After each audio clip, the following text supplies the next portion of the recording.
और वर्षा रानी को खुला चैलेंज देते हैं। हम मेरे सामने नहीं टिक पाएगी वो। अच्छा, आपके खुला चैलेंज है। आपके पास सब। हेलो दोस्तों, ये वर्षा रानी और यह लड़का खुला चैलेंज कह रहा है कि मेरे साथ एक बार स्टैंड करो, तब देखेंगे कौन कितना पानी में। मैं इस भाई को बताना चाहता हूँ, भाई अब एक लड़का हो और ये वर्षा रानी एक लड़की है, ठीक है। लड़का लड़की कंपेयर करना मूर्खवाद होता है, ठीक है। इसलिए बोलते हैं वर्षा रानी से आप कंपेयर मत कीजिए, ठीक है।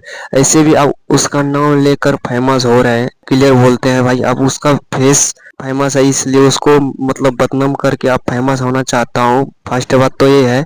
हाँ तो दोस्तों, अगर आप स्टैंड की बात करते हो तो भाई लड़की होकर इतना भी कर रहा है तो बहुत है, ठीक है।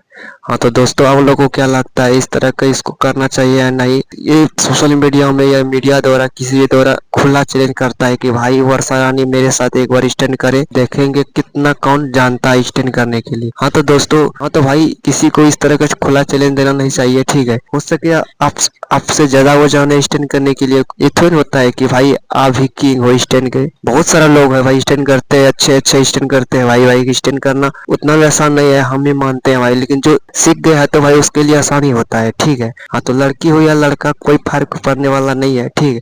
अगर चाहे तो आपको हरा भी सकता है, कोई जानता है भाई कितना कौन पानी में है। हाँ तो दोस्तों, आप लोग को क्या लगता है, इस तरह का इसको वीडियो बनाना चाहिए या नहीं, कमेंट में जरूर बताना। हाँ तो दोस्तों, आप लोग को किसका स्टैंड पसंद आता है, वो इस लड़का का या वर्षा रानी का, कमेंट में जरूर बताना। वीडियो अच्छी लगी तो लाइक कर देना, चैनल में नहीं है तो सब्सक्राइब जरूर करना। तो मिलते हैं नेक्स्ट वीडियो में।